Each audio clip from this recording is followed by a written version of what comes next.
ورحمۃ اللہ وبرکاتہ۔ یہ بات 1987 کی ہے، جب ہم ترکی کے سفر پر جا رہے تھے۔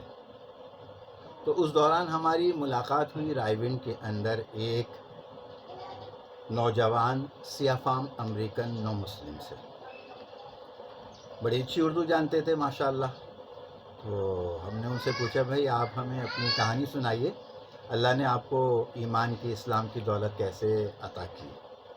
تو پھر انہوں نے اپنا ایک عجیب قصہ ہمیں سنایا، اور وہ کہنے لگے کہ امریکہ کے اندر جو ہے وہ ایک تنظیم تھی جس کا نام تھا بلیک پاور۔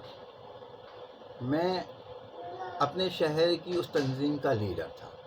میں اپنے کسی ذاتی کام سے ایک شہر سے دوسرے شہر جا رہا تھا، تو میں نے دیکھا روڈ کے ساتھ ساتھ کچھ لوگ پیدل چل رہے ہیں، پگڑیوں والے اور کرتا شلوار والے، اور اپنا سامان اٹھا کر راستے پر چل رہے ہیں سیدھے، یعنی راستے کے سیدھے ہاتھ پر۔ تو مجھے وہ دور سے چلتے ہوئے نظر آ رہے تھے، تو مجھے ان کا چلنا بڑا اچھا لگا، اور عجیب لوگ تھے وہ۔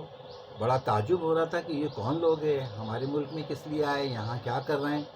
تو میں نے ان کے قریب جا کر اپنی گاڑی ان کے پاس روک دی اور ان سے کہا کہ بھائی آپ لوگ کون ہو اور کہاں سے آئے ہو، کس مقصد کے لیے آئے ہو؟ تو انہوں نے کہا کہ بھائی ہم پاکستان سے آئے ہیں۔ کہا کہ ابھی ہمارے ملک میں کس لیے آئے؟ تو انہوں نے بڑا عجیب جواب مجھے دیا، اور وہ کہنے لگے کہ ہم ساری دنیا میں اس بات کی محنت کر رہے ہیں تاکہ لوگوں میں محبت پیدا ہو جائے، نفرتیں ختم ہو جائیں، لوگ ایک دوسرے سے اپنا تعلق اچھا بنا لیں، اور ہمدردی لوگوں کے دلوں میں آ جائے، خیر خواہی کا جذبہ پیدا ہو جائے، بھائی چارگی کا جذبہ پیدا ہو جائے۔ یہ ایسی مضبوط باتیں انہوں نے کہیں جو مجھ پر بالکل فٹ آتی تھی۔ تو میں بڑا حیران ہوا ان کی اس جواب پر۔ تو پھر میں نے ان سے سوال کیا کہ بھئی کیا کوئی آدمی تمہارے ساتھ رہنا چاہے تو کیا تم اسے اپنے ساتھ رکھنا پسند کرو گے؟ تو انہوں نے کہا کہ ہاں، ہم ضرور اسے اپنے ساتھ رکھیں گے، اپنے ساتھ رکھنا پسند کریں گے۔ تو پھر میں ان کے ساتھ 3 دن رہا۔ جب میں 3 دن ان کے ساتھ رہا تو پھر میں نے ان سے کہا کہ میں مسلمان ہونا چاہتا ہوں۔ انہوں نے کہا کوئی مسئلہ نہیں، یہ تو بہت آسان بات ہے۔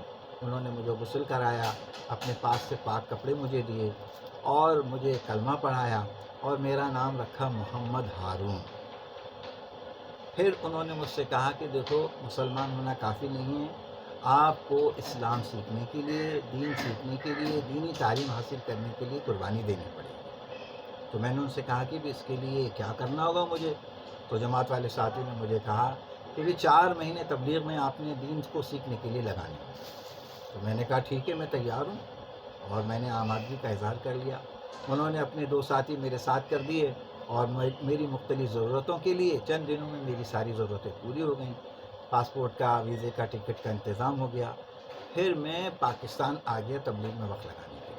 تقریباً 55 دن، 2 مہینے کے قریب کا وقت میں نے یہاں گزارا۔ اس کے بعد پھر میں ہندوستان چلا گیا، نظام الدین کے اندر، جہاں تبلیغ کا بڑا مرکز ہے، اور پھر میں نے باقی 2 مہینے نظام الدین ہندوستان کے اندر تبلیغ میں لگائے۔ جب میرے 4 مہینے پورے ہو گئے تو میں نے اپنی چاہت کا اظہار کیا کہ دین کو سیکھنے کے لیے 4 مہینے لگانا ناکافی ہے، اس کے لیے تو مجھے مزید وقت لگانے کی ضرورت ہے۔ تو اس زمانے میں حضرت مولانا انعام الحسن صاحب رحمۃ اللہ علیہ بھی حیات تھے، اور مولانا محمد عمر پالنپوری صاحب رحمۃ اللہ علیہ بھی موجود تھے، اور تمام ہمارے بڑے اکابرین اس وقت میں موجود تھے۔ تو آپس میں انہوں نے مشورہ کر مجھ سے یہ کہا کہ تم مدرسے میں داخلہ لے لو۔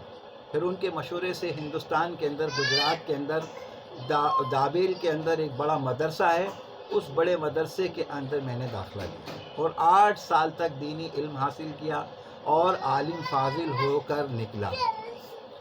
اور اس وقت میں علماء کی ترتیب پر پاکستان کے اندر 1 سال کا سفر کر رہا ہوں۔ تو اللہ رب العزت ان جماعتوں کی نقل و حرکت کی برکت سے ایسے لوگوں کی زندگی کو بدل رہا ہے۔ پھر اس کے چند سالوں کے بعد میں امریکہ سے کچھ لوگ تبلیغ میں وقت لگانے کے لیے پاکستان آئے، ویسٹرن کے علاقے سے۔ تو ہم نے ان کے بارے میں معلوم کیا کہ کیا آپ مولانا محمد ہارون صاحب کو جانتے ہیں جو سیاہ فام امریکن ہیں؟ تو انہوں نے کہا کہ ہاں، ہم انہیں بہت اچھی طرح جانتے ہیں، ہماری ایک بڑی مسجد ہے، اس مسجد کے بیسمنٹ کے اندر ایک مدرسہ ہے، اس مدرسے کو وہ چلاتے ہیں.